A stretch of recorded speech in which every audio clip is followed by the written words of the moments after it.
ಜೈ ಗುರುದೇವ್. ಎಲ್ಲರಿಗೂ ನನ್ನ ವಂದನೆಗಳು. ನೋಡಿ ಮಕ್ಕಳ, ಮೊದಲನೇದಾಗಿ ನಾನು ಇವತ್ತು ಇಲ್ಲಿ ಬರೋಕ್ಕೆ ಕಾರಣ ಹೇಳ್ತೀನಿ. ನೆನ್ನೆ ಸಾಯಂಕಾಲ ನಾವು ನಮ್ಮ ವಾರ್ಡನಿಗೆ ಭೇಟಿಯಾದ್ದೇನೆ. ಸರ್ ಈಗ ನಾಳೆ ಎಕ್ಸಾಮ್ ಮಕ್ಕಳಿಗೆಲ್ಲ ಗೊತ್ತಿತ್ತು, ಎಕ್ಸಾಮ್ 11 ಮಾರ್ಚ್ ಅಂದು ಶುರುವಾಗುತ್ತೆ ಅಂತ ಗೊತ್ತಾಯಿತು, ತಿಳ್ಕೊಂಡಿದ್ದೆ.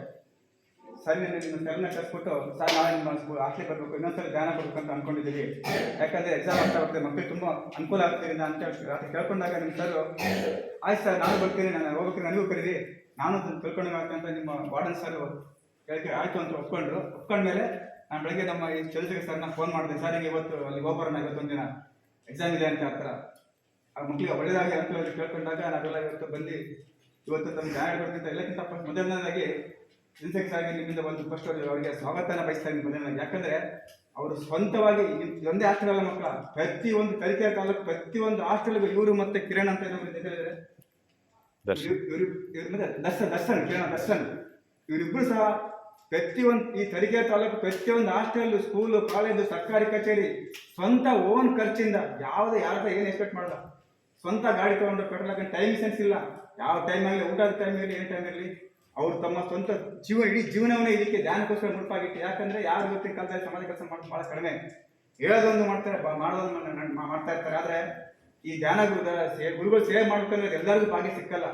ನಾವು ಯಾಕಂದರೆ ಅವರಿಗೆ ಟೈಮ್ ಕೊಡೋಕ್ಕಾಗಲ್ಲ, ನಮ್ಮ ಕೆಲಸನೇ ಒತ್ತಡ ಜಾಸ್ತಿ ಇರ್ತದೆ.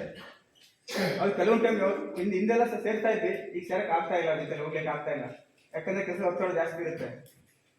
ಫಸ್ಟ್ ಅವರಿಗೆ ನಿಮ್ಮ ಹಾಸ್ಟೆಲ್ ವತಿಯಿಂದ ಅವ್ರಿಗೊಂದು ಕ್ಲಾಸ್ ಹಾಕಿ ಮಕ್ಕಳು.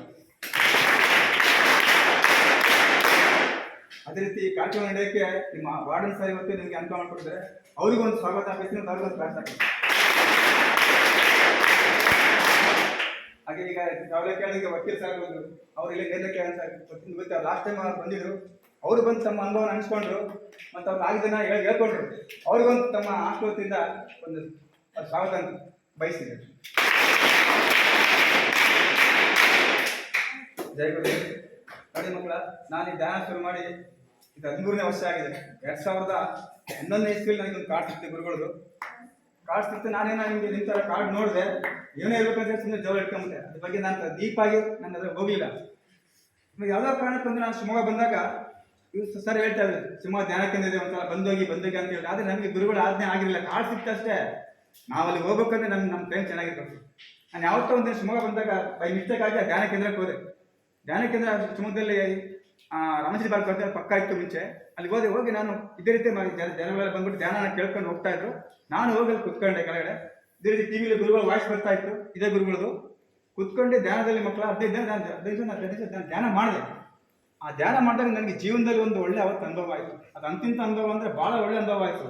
ಯಾಕಂದರೆ ನನಗಲ್ಲಿ ಒಂದು ಶಕ್ತಿ ಗೋಚಾರದಂಗೆ ಆಯಿತು, ಏನೋ ಒಂದು ಸಿಕ್ತಂಗೆ ಆಯಿತು, ಮನಸ್ಸಿಗೆ ಭಾಳ ಸಮಾಧಾನ ಸಿಕ್ತು. ನನಗೆ ಅನಿಸ್ತು ಆ ಧ್ಯಾನ ಆದಮೇಲೆ ಇದರಲ್ಲಿ ಏನೋ ಒಂದು ಶಕ್ತಿ ಇದೆ, ಖಂಡಿತ ನಾವು ಇದರಲ್ಲಿ ನಾವು ಮಾಡಲೇಬೇಕು, ನಮ್ಮಿಂದ 4 ಜನಕ್ಕೆ ಇದರಿಂದ ಹೇಳ್ಕೊಡ್ಬೇಕು. ಬರೀ ನೀವು ಕಾರ್ಡ್ ಕೊಟ್ಟರೆ ನಿಮ್ಗೆ ಧ್ಯಾನ ಆಗುತ್ತೆ, ಅಷ್ಟು ಶಕ್ತಿ ಇದೆ ಕಾರ್ಡಲ್ಲಿ. ಪೋಸ್ಟ್ ಮ್ಯಾನ್ ಏನು ಮಾಡ್ತಾನೆ ಹೇಳಿ, ಕಾರ್ಡ್ ಕೊಡ್ತಾನೆ ಹೋಗ್ತಾನೆ ಅಷ್ಟೇ. ಗುರುಗಳು ನನಗೆ ಹೇಳಿದರೆ ನೀವು ಕಾರ್ಡ್ ಕೊಡಿ, ಮಿಕ್ಕಿದ್ದೆಲ್ಲ ಕೆಲಸ ಗುರುಗಳದು, ಇದರಲ್ಲಿ ನಮ್ಮದು ನಿಮ್ಮದು ಏನೂ ಇಲ್ಲ. ಮಕ್ಕಳು ಯಾವ ಊರಿಂದ ತುಂಬ ಊರಿಂದ ಇಲ್ಲಿ ಬಂದು ಸೇರ್ಕೊಂಡಿದ್ದಾರೆ ಒಂದು. ಯಾಕಂದರೆ ಈ ಹಾಸ್ಟೆಲ್ಗೆ ಒಳ್ಳೆ ನೇಮ್ ಇದೆ, ಎಲ್ಲಕ್ಕಿಂತ ನಿಮ್ಮ ಸ್ಕೂಲಿಗೆ ಒಳ್ಳೆ ನೇಮ್ ಇದೆ, ನನಗೆ ಚೆನ್ನಾಗಿ ಗೊತ್ತಿದೆ. ನಾವು ತಿಳ್ಕೊಂಡಿದ್ದೀವಿ, ನಾವು ಈ ತಾಲೂಕಿಗೆ ಬಂದು 3 ವರ್ಷ ಆಯಿತು ತಿಳ್ಕೊಂಡಿದ್ದೀವಿ. ಅದಕ್ಕೆ ಮಕ್ಕಳು ನೀವು ಎಲ್ಲೆಲ್ಲ ಐತಿ ಈಗ ಸೇರ್ಕೊಂಡಿದ್ದಾರೆ, ಲೆಕ್ಕ ಹಾಕಿ ನಿಮ್ಗೆ 6 ತಿಂಗಳೊಳಗೆ ನಿಮ್ಗೆ 2 ಸಲ ಬಂದು ಈ ಗುರುಗಳು ಧ್ಯಾನ ಕೊಟ್ಟಿದ್ದಾರೆ. ಅವ್ರು ಫಸ್ಟಿಗೆ ಗುರುಗಳು ಹೇಳಿದ್ರು, ಕೆಲಸ ಗುರುಗಳು, ನಾವು ಯಾವ ಹಾಸ್ಟೆಲ್ ಈ ಥರ 2 ಸಲ ಹೋಗಿಲ್ಲ ಇಷ್ಟೇ ಅಷ್ಟು ಟೈಮ್ದಲ್ಲಿ. ಅಂದರೆ ನಿಮ್ಮ ಟೈಮ್ ತುಂಬ ಚೆನ್ನಾಗಿದೆ ನೋಡಿ.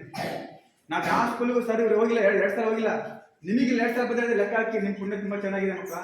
ನಿಮ್ಮ ತಂದೆ ತಾಯಿಗಳು ಏನೇನೋ ಕನಸು ಕಟ್ಟಿ ನಿಮ್ಗೆ ಕಳ್ಸಿರ್ತಾರೆ, ಚೆನ್ನಾಗಿ ಓದಿ ಅವ್ರಿಗೆ ಒಳ್ಳೆ ಹೆಸರು ತಮ್ಮನಿ. ಎಲ್ಲಕ್ಕಿಂತ ನಾನು ಅವತ್ತು ಲಾಸ್ಟ್ ಸಲ ಬಂದಾಗ ಹೇಳಿದ್ದೆ, ಮಕ್ಕಳ ಒಳ್ಳೆ ಹಾಸ್ಟೆಲಲ್ಲಿ ಇದ್ದೀರಾ, ಎಷ್ಟು ಚೆನ್ನಾಗಿದೆ, ಸರ್ಕಾರ ನಿಮಗೆಲ್ಲ ಸೌಲಭ್ಯ ಮಾಡಿಕೊಟ್ಟಿದೆ, ಇವರು ಎಲ್ಲ ತುಂಬ ಚೆನ್ನಾಗಿ ನೋಡ್ಕೊಳ್ಳಿ, ಚೆನ್ನಾಗಿ ಕಾಣಿ, ಎಷ್ಟು ಚೆನ್ನಾಗಿ ನಿಮ್ಮನ್ನು ಮನೆ ಮಕ್ಕಳ ಥರ ಕಾಣ್ತಾರೆ. ಅಡುಗೆಯವರು ಅಂತ ಅವ್ರನ್ನ ಕೀಳಕ್ಕೆ ಕಾಣ್ಕೋಬೇಡಿ. ವಾರ್ಡನ್ ಸರ್ ಇರ್ಬೋದು, ಆಮೇಲೆ ಹೇಮಂತು, ಚಂದ್ರಕಲಾ, ಅವರೆಲ್ಲ ನಿಮ್ಮನ್ನ ಮಕ್ಕಳ ಥರ ಟ್ರೀಟ್ ಮಾಡ್ತಾರೆ. ಮಕ್ಕಳ ಅವ್ರನ್ನ ಯಾವತ್ತೂ ಒಂದು ಗುರುಸ್ಥಾನದಲ್ಲೇ ನೋಡಿ. ಆಮೇಲೆ ನೀವು ನಾವು ಲಾಸ್ಟ್ ಸಲ ಬಂದಾಗ ಹೇಳಿದ್ವಿ ಮಕ್ಕಳ, ನೀವು ನಾಳೆ ಬೆಳಗ್ಗೆಯಿಂದ ಆಗಲಿ, ಯಾಕಂದ್ರೆ ನಿಮ್ಮ ಎಕ್ಸಾಮ್ ಭಾಳ ಹತ್ರ ಇದೆ. ಮನೆ ಬಗ್ಗೆ ಚಿಂತೆ ಮಾಡ್ಕೋಬೇಡಿ ಮಕ್ಕಳು, ಮನೆ ಅಪ್ಪ ಅಮ್ಮ ಚಿಂತೆ ಮಾಡ್ಕೋಬೇಡಿ. ಎಲ್ಲೂ ಹೋಗಲ್ಲ, ನಿಮ್ಗೆ ಎಲ್ಲೂ ಹೋಗಲ್ಲ, ಅವ್ರು ಅಲ್ಲೇ ಮನೇಲೇ ಇರ್ತಾರೆ. ಕಷ್ಟಪಟ್ಟು ಚೆನ್ನಾಗಿ ಓದಿ ನಿಮ್ಮ ಭವಿಷ್ಯ ರೂಪಿಸ್ಕೊಳ್ಳಿ. ಯಾಕಂದರೆ 8, 9, 10 ಇದು 3 ನಿಮಗೆ ಫೌಂಡೇಶನ್ ಮಕ್ಕಳ. ಇದರಲ್ಲಿ ನೀವು ಇಲ್ಲಿ ಏನು ಫೌಂಡೇಶನ್ ಕಟ್ತಾರೆ ನಿಮ್ಮ ಜೀವನ ನೆಕ್ಸ್ಟ್ ರೂಪಿಸ್ಬೇಕು. ಯಾಕಂದರೆ ನೀವು ಮುಂದಕ್ಕೆ PUC ಹೋಗ್ಲಿಕ್ಕಾಗಲಿ, ಸ್ವಂತ ಒಂದು ITI ಮಾಡೋಕ್ಕಾಗಲಿ, ಯಾವುದಕ್ಕಾಗಲಿ ಅನುಕೂಲ ಆಗಬೇಕಂದ್ರೆ ನಿಮ್ಗೆ ಮೈನ್ ಫೌಂಡೇಶನ್ 8, 9, 10 ಮಕ್ಕಳ. ಈ 3ರಲ್ಲಿ ನೀವು ಏನು ಓದಿ ನೀವು ಏನು ಸಾಧನೆ ಮಾಡ್ತೀರೋ ಅದು ನಿಮ್ಮ ಭವಿಷ್ಯನ ರೂಪಿಸುತ್ತೆ. ಅರ್ಥ ಆಯ್ತಾ? ಚೆನ್ನಾಗಿ ಓದ್ಕೊಳ್ಳಿ. ಅಲ್ಲಿ ಎಲ್ಲಕ್ಕಿಂತ ಫಸ್ಟು ಬೆಳಗ್ಗೆ ಸಾಯಂಕಾಲ 2 ಟೈಮ್ ನೀವೇ ಕೂತ್ಕೊಳ್ಳಿ. ಎಲ್ಲ ನಿಮ್ಗೆ ಗೊತ್ತಾಗಿದೆ. ಈಗ ನಿಮ್ಮ ಕಡೆ ಕಾರ್ಡ್ ಸಿಕ್ಕಿದೆ, ಎಲ್ಲೂ ಹೋಗೋಕ್ಕಾಗಿಲ್ಲ. ಸರ್ ಎಲ್ಲ ಹೇಳಿದ್ದಾರೆ, ಬೆಳಗ್ಗೆ ಎದ್ದು ನಿಮ್ಮ ಕಾರ್ಯಕ್ರಮ ನಿಮ್ಮ ಕ್ರಮ ಮುಗಿಸ್ಕೊಳ್ಳಿ, ಬಂದು ಕೂತ್ಕೊಳ್ಳಿ. ಆಮೇಲೆ ಒಂದು ಹೇಳ್ತೀನಿ ಮಕ್ಕಳ, ಸಾಮೂಹಿಕದಲ್ಲಿ ತುಂಬ ಧ್ಯಾನ ಆಗುತ್ತೆ, ತುಂಬ ಶಕ್ತಿ ಇದೆ, ತುಂಬ ಪವರ್ಫುಲ್ ಇರುತ್ತೆ. ಆಮೇಲೆ ನಾನು ನಂದು ಹೇಳ್ತಾ ಹಂಗೆ ಮತ್ತೆ ಮಕ್ಕಳ ಹತ್ರ ಮತ್ತೆ ಬಂದ್ಬಿಟ್ಟೆ, ನನಗೆ ತುಂಬ ಸಮಸ್ಯೆ ಇತ್ತು ಆರೋಗ್ಯದಲ್ಲಿ. ಅವೆಲ್ಲ ಎಲ್ಲಿ ಹೋಗುತ್ತೆ ಇವತ್ತು ಗೊತ್ತಿಲ್ಲ. ಅಂದರೆ ನಾನು ಡ್ಯಾನ್ಸ್ ಸ್ಟಾರ್ಟ್ ಮಾಡಿ 1 ವರ್ಷಕ್ಕೇನೆ ಅವೆಲ್ಲ ಕ್ಲಿಯರ್ ಆಯ್ತು. ಡಾಕ್ಟರ್ಸ್ ಮನೆ ಸಮಸ್ಯೆ ಇತ್ತು, ಆರೋಗ್ಯ ಸಮಸ್ಯೆ ಇತ್ತು, ಮನೆ ಒಂದು ನಮ್ಮ ಕುಟುಂಬದಲ್ಲಿ ಸಖತ್ ಪ್ರಾಬ್ಲಮ್ಗಳು ಬಂದು ಎಂಥ ಪ್ರಾಬ್ಲಮ್ಗಳು ನೀರು ಥರ ಬಗೆಹರಿದೋಗಿದೆ. ಅವ್ರು ಲೆಕ್ಕಲ್ಲಿ ಹೇಳ್ಕೊಂತ ಹೋದ್ರೆ ಸರಿ ಹೇಳ್ದಂಗೆ ಬೆಳಕು ನಾವು ಹೇಳ್ಬೋದು. ಯಾಕಂದ್ರೆ ನಮ್ಗೆ ಅಷ್ಟು ಅನುಭವ ಆಗಿದೆ. 12 ವರ್ಷದಲ್ಲಿ ಸಾಕಷ್ಟು ಸ್ಕೂಲ್ಗಳಿಗೆ ಹೋಗಿ ಧ್ಯಾನ ಹೇಳ್ಕೊಟ್ಟಿದ್ವಿ. ಎಲ್ಲಕ್ಕಿಂತ ಒಂದು ಮಾತು ಹೇಳಕ್ಕೆ ಇಷ್ಟಪಡ್ತೀನಿ. ಒಂದಳ್ಳಿಯಲ್ಲಿ ಬುದ್ಧಿವಂತ ಮಕ್ಕಳು ಸ್ಕೂಲ್ ಅಂತ ಒಂದಿತ್ತು. ಅಲ್ಲಿ ಪೂರ್ತಿ ಬುದ್ಧಿವಂತ ಮಕ್ಕಳು ಅಂದರೆ ಆ ಸ್ಕೂಲು ಅವ್ರು ಮಾತ್ರ ಇರ್ತಾರೆ. ಬುದ್ಧಿ ಸೀಮಿತ ಮಕ್ಕಳು ಮಾತ್ರ ಅದನ್ನು ಸೇರಿಸಿರ್ತಾರೆ. ನನಗೆ ಯಾಕೆ ಅಲ್ಲಿ ಒಂದಿನ ಅಲ್ಲಿ ಅದು ಗೊತ್ತಾಯ್ತು, ಪರಿಚಯ ಆಯಿತು. ಅಲ್ಲಿ ಹೋಗಿ ಧ್ಯಾನ ಹೇಳ್ಕೊಟ್ಟು ಮಕ್ಕಳಿಗೆ ಹೇಳ್ಕೊಟ್ಟು ಆಮೇಲೆ ಈ ಸರ್ನಲ್ಲಿ ಕರ್ಸಿದ್ದೀನಿ, ಒಂದಳೆ ಕರ್ಸಿದ್ದೀವಿ. ಇವ್ರನ್ನ ಕರ್ಸಿ ಇವ್ರ ಧ್ಯಾನ ಮಾಡ್ತಿದ್ದೀವಿ ಮಕ್ಕಳು. ಯಾಕಂದ್ರೆ ಇವರು ಅಗಲ ಬರೋಕ್ಕಾಗ್ತಾರೆ. ನಾನು ಅಲ್ಲೇ ಇದ್ದೆ, ಹೊನ್ನಾಳಿ ಇದ್ದೆ. ಆ ಮಕ್ಕಳು ನಾನು 1 ತಿಂಗಳ ಒಂದ್ಸಲ ಹೋಗ್ತಾ ಇದ್ದೆ ಅಲ್ಲಿಗೆ. ಹೋಗ್ತಾ ಮೇಡಮ್ ನೋಡಿ ಮಕ್ಕಳು ಒಂದು 30 ಮಕ್ಕಳು ಇದ್ದು. ಯಾಕಂದ್ರೆ ಅವ್ರಿಗೆ ಬುದ್ಧಿನೇ ಸರಿ ಇಲ್ಲ ಮಕ್ಕಳುಗಳಿಗೆ. ಟೀಚರ್ಗೆ ಹೊಡೆಯ ಕಲ್ತಾಡಿ ಅಂಥ ಮಕ್ಕಳುಗಳು ಒಂದು 6 ತಿಂಗಳು ಗುರುಗಳಿಗೂ ನಾವು ದೊಡ್ಡ ಪಡೆದವನ್ನ ಕೊಟ್ಟಿದ್ದೆ. ಗುರುಗಳದು ಧ್ಯಾನ ಮಾಡ್ತಾ 6 ತಿಂಗಳು ತುಂಬ ಚೆನ್ನಾಗಿ ಆಗ್ಬಿಟ್ಟು ಅವ್ರು ವಾಸಿ ಆಯ್ತು. ಕಾಯಿಲೆ ವಾಸ್ತವ ತಂದಿದ್ದವ್ರು ಮನೆ ಕರ್ಕೊಂಡಿದ್ರು ಅವ್ರನ್ನ. ಅದನ್ನ ನೋಡಿದಾಗ ನಮ್ಗೆ ಎಷ್ಟು ಖುಷಿ ಆಗುತ್ತೆ ಅಂದರೆ, ನಮಗಿಂತ ಗುರುಗಳು ಇಂಥ ಒಳ್ಳೆ ಕೆಲಸ ಮಾಡ್ತಿದಾರೆ ಅಂತ ಭಾಳ ಖುಷಿ ಆಗುತ್ತೆ. ಮಕ್ಕಳು ಇವತ್ತು ತುಂಬ ಚೆನ್ನಾಗಿದ್ದಾರೆ. ಮುಂಚೆ ಮಕ್ಕಳು ಆ ಥರ ಆಗಿದ್ದಾರೆ. ಅಂತ ಬುದ್ಧಿಮಂತ ಮಕ್ಕಳುಗಳೇ ಚೆನ್ನಾಗಿದ್ದಾರೆ. ಲೆಕ್ಕ ಹಾಕಿ ನೀವು ಚೆನ್ನಾಗಿದ್ದೀರಾ. ನೀವು ಅದು ನೀವು ಥಿಂಕ್ ಮಾಡಿ ನೀವು ಯಾವ ಲೆಕ್ಕ ಹೋಗ್ತೀರಾ. ನಿಮ್ಮ ಭವಿಷ್ಯ ಚೆನ್ನಾಗಿ ರೂಪಿಸ್ಕೊಳ್ಳೋದು ತುಂಬ ಒಳ್ಳೆ ಅವಕಾಶ ಇದೆ. ಮಕ್ಕಳು ಅನ್ಯವಾಗಿ ಟೈಮ್ನ ಹಾಳು ಮಾಡ್ಕೋಬೇಡಿ. ಎಲ್ಲೋ ಯಾರ ಥರ ಮಾತಾಡ್ಕೊಂಡು ಜಗಳ ಆಡ್ಕೊಂಡು ಗಲಾಟೆ ಮಾಡ್ಕೊಂಡು ಟೈಮ್ನ ಹಾಳು ಮಾಡ್ಕೊಳ್ಕೋಬೇಡಿ. ಅದರಿಂದ ಅದೇ ಟೈಮ್ನ ಇಂಥ ಧ್ಯಾನ ಕಾರ್ಯಕ್ರಮಕ್ಕೂ ಓದೋದ್ರ ಬಗ್ಗೆ ಗಮನ ಕೊಡಿ. ಚೆನ್ನಾಗಿ ನಿಮ್ಮ ಜೀವನ ಚೆನ್ನಾಗಿ ರೂಪಿಸ್ಕೊಂತಾರೆ. ಇಷ್ಟು ಮಾತು ಹೇಳಕ್ಕೆ ಇಷ್ಟಪಡ್ತೀನಿ. ಜೈ ಗುರು. ನಾನು ಹೇಳ್ತಾ ನನ್ನ ಮಾತನ್ನು ಮುಗಿಸ್ತೀನಿ. ಅದೇ ರೀತಿ ಇವತ್ತಿಲ್ಲಿ ಬಂದ್ಬಿಟ್ಟು ನಿಮಗೆ ಧ್ಯಾನ ಮಾಡ್ಕೊಂಡು ಹೇಳ್ಕೊಡೋಕ್ಕೆ ಅವಕಾಶ ಕೊಟ್ಟ ತಮ್ಮ ಆಡಳಿತ ನಾನು ನಮಸ್ಕಾರ ಮಾಡ್ತಾ ನಾನು 2 ಮಾತು ಮುಗಿಸ್ತೀನಿ. ಜೈ ಗುರು.